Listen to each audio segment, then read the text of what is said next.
That's right, Pat. Congressional Republicans have launched 2 investigations, including one involving a deal that gave Russia control of 20% of the U.S. uranium supply.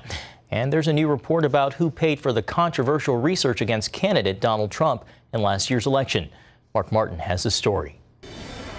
Hillary Clinton's presidential campaign is once again in the spotlight after the Washington Post report that the campaign and the Democratic National Committee helped pay for political research into Donald Trump. That research was carried out by a group called Fusion GPS, and it resulted in the now well-known dossier, which contained allegations about Trump's connections to Russia and possible collusion between the Kremlin and Trump's campaign. A person familiar with the matter who spoke on condition of anonymity provided the information.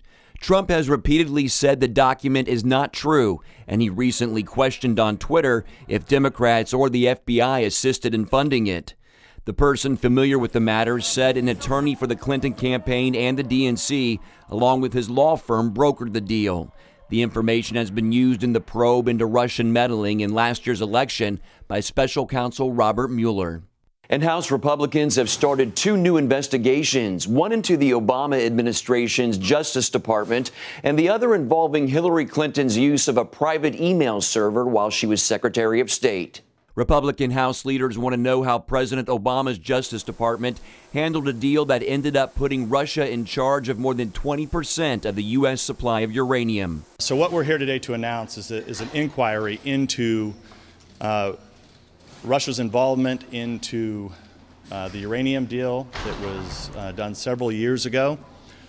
This is just the beginning of this probe. We do have a witness who is a confidential informant who wants to talk about his role in this, and we're in contact with the Justice Department to release him from a non-disclosure agreement.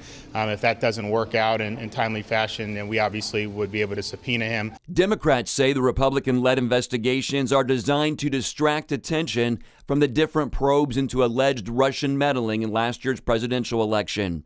Clinton said the same thing and called the new attention on the uranium deal baloney. But Republicans say they want to know how the deal worked and why 20% of the United States uranium was given to a Russian-owned company. Mark Martin, CBN News.